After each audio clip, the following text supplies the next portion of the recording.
আসসালামু আলাইকুম। আজকে আমি আপনাদের সাথে শেয়ার করব কিভাবে বাসায় কয়েকটি উপকরণ ব্যবহার করে পার্লারের মতো গ্লো আনতে পারবেন। তো চলুন পুরো ভিডিওটি দেখা যাক। এইখানে হচ্ছে আমি চালের গুঁড়া নিয়ে নেব, যেহেতু হচ্ছে আমি 2 হাতে অ্যাপ্লাই করব, তো সে অনুযায়ী নিচ্ছি। আর এইখানে হচ্ছে আমি কফি নিয়ে নিচ্ছি। এটা হচ্ছে 5 টাকা দামের একটা প্যাকেট পাওয়া যায়, ওইটাও ব্যবহার করতে পারেন। আর এইভাবে বাসায় থাকলে ওইটাও দিতে পারেন, কোনো সমস্যা নেই। তো ভালো করে মিক্স করে তারপর হচ্ছে আমি পানি দিব। এটা একদম বেশি পাতলা পাতলা করব না, আবার একদম ঘন করব না, জাস্ট মিডিয়াম রাখবো, যেহেতু এটা চালের গুঁড়া, পানিটা অনেক বেশি সোপ করে। তো এখন হচ্ছে আমি ভালো করে 2 হাতে মেখে তারপর হচ্ছে স্ক্রাব করব আলতো হাতে। স্ক্রাব করা হয়ে গেলে এটা আমি 5 মিনিট রেখে তারপর হচ্ছে ধুয়ে ফেলবো।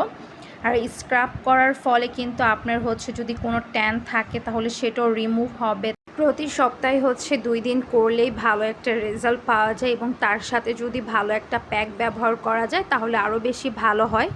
5 মিনিট হয়ে গেছে, স্ক্রাবটাও শুকিয়ে গিয়েছে। এখন হচ্ছে আমি এটা ওয়াশ করে নিব, তারপরে সুন্দর একটা গ্লো আসবে। এটা হচ্ছে ক্যামেরার থেকে সামনাসামনি ভালো বোঝা যায়।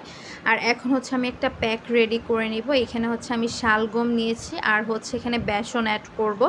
শালগমটা যদি হাতের কাছে না থাকে তাহলে হচ্ছে অ্যালোভেরা, নিম পাতা, শসা এগুলো ব্লেন্ডার করে তারপর হচ্ছে ব্যবহার করতে পারেন। বেসনটা ব্যবহার করার ফলে কালচে ভাব দূর হবে এবং সুন্দর একটা গ্লো আসবে এবং অনেক বেশি স্মুথ হবে।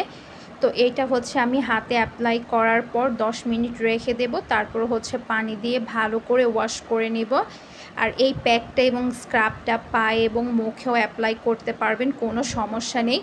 তো পার্লারে গিয়ে হাজার হাজার টাকা নষ্ট না করে বাসায় কয়েকটি উপাদান ব্যবহার করে পার্লারের মতো কিন্তু গ্লো আনতে পারবেন।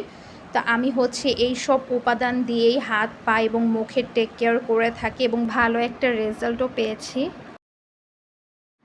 এই হচ্ছে ফাইনাল রেজাল্ট আগে এবং পরে। এখন দেখতে পাচ্ছেন কতটা গ্লো করছে। তো যাই হোক, এই ভিডিওটা যদি আপনাদের কাছে ভালো লেগে থাকে অবশ্যই একটি লাইক করে দিবেন, আর আমার চ্যানেলটা সাবস্ক্রাইব করতে একদমই ভুলবেন না। টাটা।